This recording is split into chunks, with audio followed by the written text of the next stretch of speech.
നമസ്കാരം. കോങ്കോയിൽ റുവാണ്ടൻ വിമതരുടെ സഹായത്തോടെ നടക്കുന്ന കലാപത്തിൽ കൊല്ലപ്പെട്ടവരുടെ എണ്ണം 3000 കഴിഞ്ഞു. കോങ്കോയിലെ പ്രധാന നഗരമായ ഗോമോയിൽ മാത്രം ഇതിനോടകം ആയിരങ്ങൾ കൊല്ലപ്പെട്ടു എന്നാണ് പറയപ്പെടുന്നത്. 10 ലക്ഷത്തോളം ജനസംഖ്യയുള്ള ഈ നഗരം ഇപ്പോൾ വിമതർ കൈയടക്കിയിരിക്കുകയാണ്. അക്രമികൾ നഗരത്തിലെ പ്രധാന ജയിൽ ആക്രമിച്ച് ആയിരക്കണക്കിന് ആളുകളെയാണ് കൊന്നത്. നിരവധി സ്ത്രീകളെ ഇവർ ബലാത്സംഗം ചെയ്തതിന് ശേഷം കൊല്ലുകയായിരുന്നു. പല സ്ത്രീകളെയും ഇവർ തീ കൊളുത്തിയാണ് കൊലപ്പെടുത്തിയത് എന്നാണ് ഒടുവിൽ കിട്ടുന്ന വിവരം. പുരുഷന്മാരുടെ ജയിൽ പൂർണ്ണമായും തകർന്ന നിലയിലാണ്. ഇവിടെയുണ്ടായിരുന്ന ആയിരക്കണക്കിന് തടവുപുള്ളികൾ രക്ഷപ്പെടുകയും ചെയ്തിരുന്നു. ഇവർ നഗരത്തിൽ ഇപ്പോൾ വ്യാപകമായ തോതിൽ അക്രമങ്ങൾ നടത്തുകയാണ് എന്നാണ് പറയപ്പെടുന്നത്. വനിതാ ജയിലിലുണ്ടായിരുന്ന ഏതാണ്ട് 400-ലധികം സ്ത്രീകളാണ് കൊല്ലപ്പെട്ടിട്ടുള്ളത്. ഇവർക്കൊപ്പം ഉണ്ടായിരുന്ന 24 കുട്ടികളും, അതായത് തടവുകാരായ അമ്മമാർക്കൊപ്പം പാർപ്പിച്ചിരുന്ന 24 കുട്ടികളും അക്രമത്തിൽ കൊല്ലപ്പെട്ടു എന്നാണ് പറയപ്പെടുന്നത്. ജയിലിന് അക്രമികൾ തീ കൊളുത്തുകയായിരുന്നു.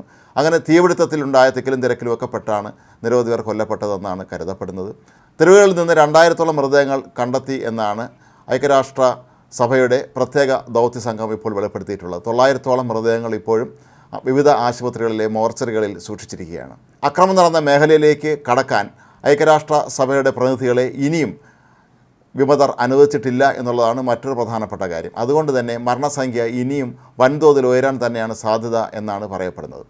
വിമതർ കഴിഞ്ഞ തിങ്കളാഴ്ച വെടിനിർത്തൽ പ്രഖ്യാപിച്ചിരുന്നു. ചൊവ്വാഴ്ച മുതലാണ് വെടിനിർത്തൽ നിലവിൽ വരുന്നത് എന്നാണ് അവർ വ്യക്തമാക്കിയിരുന്നത്.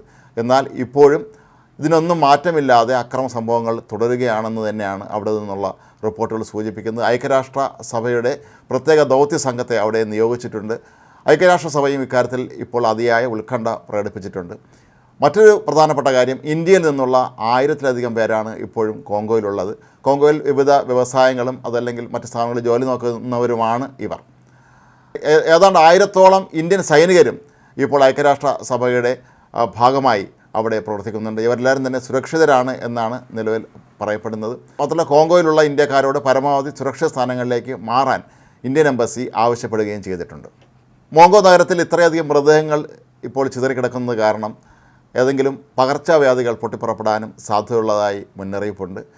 കോങ്കോയുടെ വിവിധ ഭൂഭാഗങ്ങൾ പിടിച്ചെടുക്കാനായി റുവാണ്ട തന്നെയാണ് ഈ അക്രമികളെ ഇവരുടെ സഹായത്തിന് അയക്കുന്നത് എന്നാണ് കോങ്കോ ആരോപിക്കുന്നത്. എന്നാൽ റുവാണ്ട സർക്കാരാകട്ടെ ഇക്കാര്യം പൂർണ്ണമായും നിഷേധിക്കുകയാണ്. തങ്ങൾ കോങ്കോയുടെ ഭൂഭാഗങ്ങൾ തന്നെ പിടിച്ചെടുക്കാൻ ഉദ്ദേശിക്കുന്നില്ലെന്നും അവിടെ പ്രവർത്തനം നടത്തുന്ന വിമതരുമായി തങ്ങൾക്ക് യാതൊരു തരത്തിലുള്ള ബന്ധവുമില്ല എന്നാണ് റുവാണ്ടൻ സർക്കാർ വ്യക്തമാക്കിയിരിക്കുന്നത്. ഏതായാലും വരും ദിവസങ്ങളിൽ ഇതൊരു വലിയ അന്താരാഷ്ട്ര പ്രശ്നമായി തന്നെ മാറാനാണ് സാധ്യത. എന്നാൽ അന്താരാഷ്ട്ര മാധ്യമങ്ങൾ ഉൾപ്പെടെയുള്ളവ ഈ ഒരു സംഭവത്തിന് മതിയായ പ്രാധാന്യം ഇനിയും നൽകിയിട്ടില്ല എന്നുള്ളതാണ് ഏവരെയും അമ്പരപ്പിക്കുന്ന കാര്യം. ഇത്രയധികം കൊലപാതകങ്ങൾ ഇവിടെ നടന്നിട്ടും വ്യാപകമായ തോതിൽ സ്ത്രീകളെയും കുട്ടികളെയും എല്ലാം കൊന്നിട്ടും ഒരു ഭാഗത്തു നിന്നും കൃത്യമായ പ്രതികരണം ഇനിയും ഉയരുന്നില്ല എന്നുള്ളത് ആശങ്കാജനകമാണ്.